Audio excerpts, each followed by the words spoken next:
High বন্ধুরা, কেমন আছো? আশা করি ভালো আছো। আজ করছি ডিমের ঝোল। এই যে ডিম আর আলুটা সিদ্ধ বসিয়ে দিব। আর এদিকে মশলার জন্য এই যে পেঁয়াজ কেটে নিচ্ছি, টমেটো কেটে নিয়েছি, আদা লঙ্কা আর জিরাটা বেটে নিচ্ছি। দেখতে থাকো। এগুলো ভাজবো। লবণ দিচ্ছি, হলুদ দিলাম।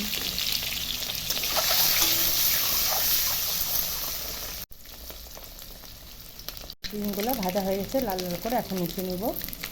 আলুগুলো ভেজে নেব। লবণ দিচ্ছি, হলুদ দিলাম। ভাজা হয়ে গেছে লাল লাল করে, এখন উঠিয়ে নিচ্ছি।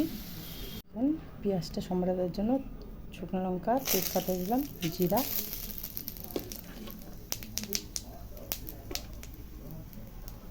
পেঁয়াজ দিচ্ছি, লবণ, হলুদ দিয়ে দিলাম।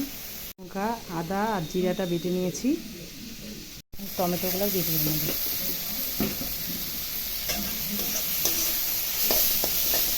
পেঁয়াজ টমেটোটা ভাজা ভাজা হয়ে গেছে, এখন মশলা বাটাটা দিয়ে দেবো। একটু হলুদ দিয়ে দেবো, লবণ দিয়ে দিলাম। এখন মশলাটা দিয়ে ভালো করে পেঁয়াজটা কষাবো।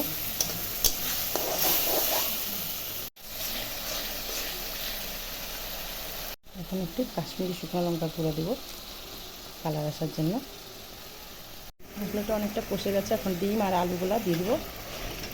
এগুলো দিয়ে আরেকটু কষাই নেব।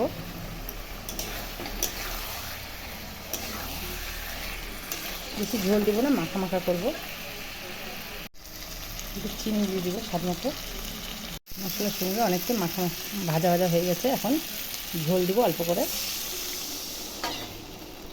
বেশি ঝোল করে রাখবো না, মাখা মাখা রাখবো। ঝোলটা ফুটে আসলেই হয়ে যাবে আমাদের ডিমের ঝোলটা। ডিমের ঝোলটা ফুটতেছে। আমার ডিম কারি তৈরি হয়ে গেছে বন্ধুরা। এই যে ডাল করেছি, সঙ্গে পটল ভাজা, বেগুন ভাজা, আলু ভাজা করেছি। মেয়ের পরীক্ষা আছে তো, তাই ভাত খেয়ে গেছে ডাল দিয়ে, আলু ভাজা দিয়ে দিয়ে ভাত নিয়েছি। তো লাঞ্চ করে নিচ্ছি দুপুরকার। তোমরাও করে নাও। টাটা।